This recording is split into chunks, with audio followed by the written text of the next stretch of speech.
السلام عليكم ورحمة الله وبركاته. ازيكم يا حبايبي؟ عاملين ايه؟ يا رب تكونوا بألف خير. النهارده جايبه لكم وصفة تحفة جدا عن تجربة للشعر. يعني لو شعرك بيتساقط، لو شعرك اصلع، لو شعرك خفيف، لو عايزه شعرك ينبت، الوصفة دي تحفة جدا جدا جدا. جايباها من مكان موثوق منه يعني. عن تجربة تحفة جدا. لو عجبكم بقى الفيديو متنسوش الاشتراك في القناة وتفعيل الجرس عشان يجيلكوا اشعار بكل فيديو جديد. وان شاء الله هيكون معانا وصفات تانية. فعلوا الجرس عشان يجيلكوا اشعار بكل فيديو جديد. معانا هنا طبعا ده انا مخمراه طبعا، لسه عاملاه امبارح تمام، بس هو لسه يعني ايه، لسه ايه، ما يعني لسه ما اتخمرش تمام. بس انا قلت لازم اوريهولكم. انا عامله كميه تانية شغاله بيها، بس عبال ما يعني بستخدم الكميه تخلص. قبل ما تخلص اكون عامله كميه تانية تتخمر قبل التانية ما تخلص تمام كده. معانا هنا ده زيت تمام. ده زيت هقول لك بقى. عندك زيت جوز هند تمام. اول حاجه هنشتغل على الزيت. لا، هنقول الزيت الاول. عندك زيت جوز هند، عندك زيت زيتون، عندك زيت حتى لو زيت اللي هو الذره بتاع الاكل عادي. يعني لو عندك زيت ذره، او عندك نوع زيت بس يكون نظيف، يعني نوع بتاع اكل بس يكون نظيف عادي مفيش مشكله. يعني لو زيت بتاع اكل بس يكون نظيف تمام كده. احنا هنا يعني هنشغل الزيت على حاجات تانية، على اعشاب تانية، مش ان هو ايه مش اللي هو نوع الزيت ذات نفسه تمام كده. عندك زيت زيتون، زيت جوز هند، ممكن تحطيهم على بعض. هنا الازازه ديت تيجي لها 500 جرام من الزيت تمام. هنا بقى هقول لكم بقى الاعشاب. اول حاجه حاطه هنا قرنفل. هاتي ورقه بقى واكتبي ورايا لو انت عايزه تعملي الحاجات دي، اكتبي ورايا عشان ما تنسيش حاجه. حاطه هنا قرنفل تمام. اكلير الجبل بتاع 2.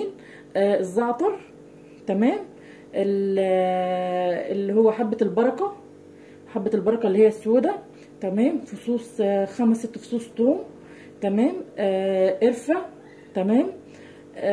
كده حاطين برضو حاطه برضو المرمريه تمام. حاطه حلبه، حاطه قرنفل، يبقى حاطه كده شاي، حاطه شاي اخضر كان تمام. يبقى كده حطينا 10 من الاعشاب، حطينا 10 من الاعشاب. جربوا الوصفه دي هتدعوا لي ان شاء الله. الوصفه دي تحفه جدا، ما تقلقوش. طبعا مش هيبقى فيه اي ريحه للثوم خالص.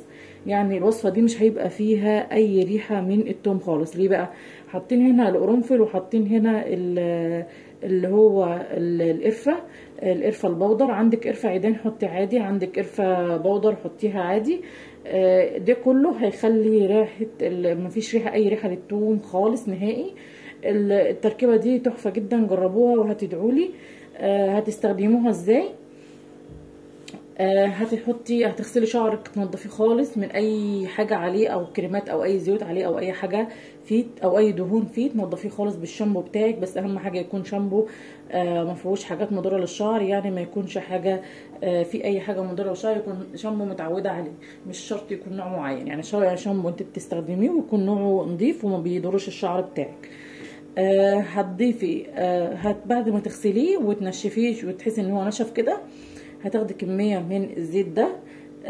هنقول الاول بتستخدميه ازاي، وبعد كده نرجع اقول لكم تخمروه ازاي تمام كده. هتستخدميه ازاي؟ تحطي على فروه راسك، تدهني فروه راسك وتحطي وتدهنيه تدهني كويس، تدهني شعر كويس واطراف شعر كويس. وبعد كده تلفيه عادي زي ما بتلفيه طبيعي، وتنامي بيه وتصبحي الصبح، يعني الصبح كده او زي ما بتستحمي تاني يوم هتغسليه تاني. هتلاقيه بص من اول استخدام هتحسي ان شعرك مترطب خالص كده. حتى لو هو هايش هتحسي ان شعرك مترطب جدا. وحتى لو هو بيتساقط هتحسي ان هو برضو بدأ ان هو بصوا يخف من التساقطات. هتحسي بنتيجة التساقط من اول ان شاء الله، من اول استخدام او تاني استخدام او كده. بس الانبات كانبات للشعر اقل حاجة شهر. يعني هتحسي ان هو الشعر عشان ينبت اقل حاجه شهر، انك انت هتبداي تحسي بالنتيجه بتاعته اقل حاجه شهر. هتستخدميه 3 مرات في 3 مرات في الاسبوع، اقل حاجه 3 مرات في الاسبوع او 4 مرات في الاسبوع. تبقى هتستخدميه 3-4 مرات في الاسبوع تمام كده. بعد احنا ما جهزنا، بعد احنا ما جبنا الازازه وحطينا فيها الحاجات ديت، حطينا فيها المكونات دي. المكونات ديت زي ما قلت لكم هتكون معلقه صغيره معلقه صغيره معلقه صغيره. يعني مثلا هتجيبي معلقه اللي هو الحاجات دي كلها اللي انا قلت لك قبل كده، دي كلها هعيدهم لكم تاني عشان ما تنسوهمش. اي حاجه هتحطي منها معلقه. في صوص الثوم هتحطي حوالي 5 فصوص ثوم وتقسميهم بالنص عشان يطلع الحاجات اللي جواه ما يفضلش مقفول، يعني يطلع كل الفوائد اللي جواه. ماشي تمام كده. هتحطيهم وبعد كده هتملي عليهم الازازه، حتى لو هي ازازه اكبر من كده شويه تمام مفيش مشكله. هتحطي مثلا الحاجات ديت في ارضيه الازازه، وبعد كده هتبداي انك انت تملي عليها الازازه زيت. وبعد كده هتحطيه في كيسه سمراء. انا كنت حاطاه في كيسه سمراء اهو، او قماشه سمراء تمام، او اي حاجه عندك سودا عشان الضوء يتخمر، يعني عشان الضوء. وتحطيه حوالي اكتر من 15 يوم. يعني هو لو زاد عن 15 يوم ما تقلقيش منه، بس اهم حاجه بعد 15 يوم، يعني تستخدميه بعد ال 15 يوم. انما اقل فوق ال 15 يوم عادي. يعني انت لو كنت عامله كميه استخدمتيها بعد ال 15 يوم وعملت تانية كميه تانية، سيبيها عادي مفيش مشكله لحد ما تخلصي الكميه اللي هي موجوده عندك. بعد ال 15 يوم هتجيبي صفايه وتصفيه تماما من الحاجات اللي فيه وتفضيه في ازازه تانية، او قبل ما تصفيه بالصفايه، لان الصفايات بتاعتنا حتى لو هي اديه صفايه زي دي مثلا كده، حتى لو صفايه زي دي مثلا كده هتنزل القرفه اللي هي البودر. فممكن تجيبي قماشه نظيفه وتصفيه. هتجيبي قماشه نظيفه وتصفيه عشان القرفه اللي فيه تمام كده. كل الحاجات ديت يا جماعه منشطه لانبات الشعر ولتوقف سقوط الشعر، وكمان بتطول الشعر. يعني حاجه مفيده جدا جدا ان شاء الله. لو جربتوها هتدعوا لي على الوصفه دي. هقول لكم على حاجه برضو، لو في حاجه برضو واقفه اي حاجه معاكم او اي سؤال عايزين تسالوه سيبوه لي في الكومنتات تحت وانا هرد عليه. هنعيدهم تاني مع بعض عشان ما ننساش. طبعا انا كاتباهم في ورقه عشان ساعات بنسى، يعني كاتباهم في ورقه عشان كل ما بعيد ما باجي اعيدهم بعيدهم عشان ما انساش حاجه. فانت الافضل انك تكتبيهم في ورقه عشان لما تيجي تعيديهم تاني وما تنسيش. تمام. هيبقى حطينا اي نوع زيت موجود عندك، زيت بس يكون زيت، لو هو زيت بتاع اكل يكون نوع زيت نظيف. تمام. ما عندكيش نوع زيت اكل نظيف وبتستخدمي الزيت اللي هو بتاع التموين ده تمام. عندك زيت من اللي هو زيت زيتون، زيت جوز الهند، اي نوع زيت كويس، يعني اي نوع زيت بتاع شعر او اي حاجه عندك مفيش مشكله. بس ما عدا الزيوت اللي هي بتاعت الصيدليات اللي هي بتبقى جاهزه للشعر. يعني مثلا ما تروحيش تجيبي مثلا زيت فاتيكا او زيت يعني هو زي فاتيكا اللي هو جعل او دابر امله والحاجات دي كلها وتحطيه على الخلطه. لا، احنا مش عايزين حاجات من اللي هي بتاعت الشركات والحاجات دي. احنا عايزين زيت يكون زيت نضيف، ما يكونش زيت بتاع شركات. تمام كده. يبقى اي نوع زيت اكل عندك نضيف تمام، او اي زيت طبيعي او زيت طبيعي يعني تشتريه من عند العطار. هتحطي اول حاجه 5 فصوص توم. هنحط اول حاجه 5 فصوص توم. هنحط تاني حاجه معلقه من اللي هو الزعتر. هنحط تالت حاجه معلقه من اكلير الجبل كبيره، ويا ريت تكون كبيره معلقه اكلير الجبل لانه مفيد جدا. معلقه صغيره من القرفه. هنحط معلقه من اللي هو القرنفل. هنحط معلقه من الحبه اللي هي السوداء او حبه البركه. هنحط كمان اللهم صل على سيدنا محمد، هنحط شاي اخضر. هنحط كمان اللي هو مرمرية.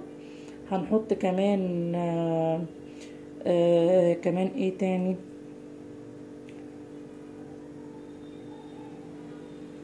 حطينا قلنا القرنفل، قلنا الشاي الاخضر، قلنا المرمرية.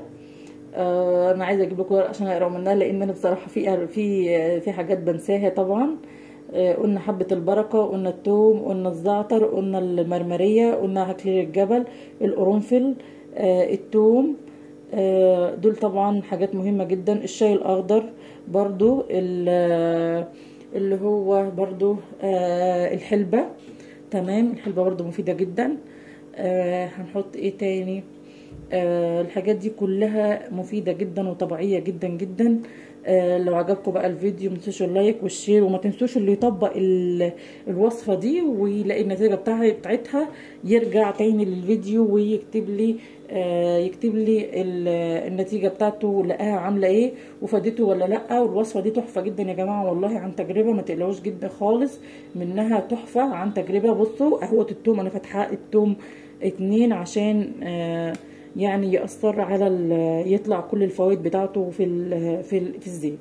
هنغطيه زي ما قلت لكم كده، وهنحطه في مكان ضلمه، يعني هنحطه في حاجه سودة كده زي كده، وهنحطه في مكان ضلمه لمده 15 يوم. بعد 15 يوم ممكن تستخدميه. عايزه تزوديه عن 15 يوم مفيش مشكله، بس اقل من 15 يوم لا، عشان تكون كل الحاجات دي طلعت في الزيت.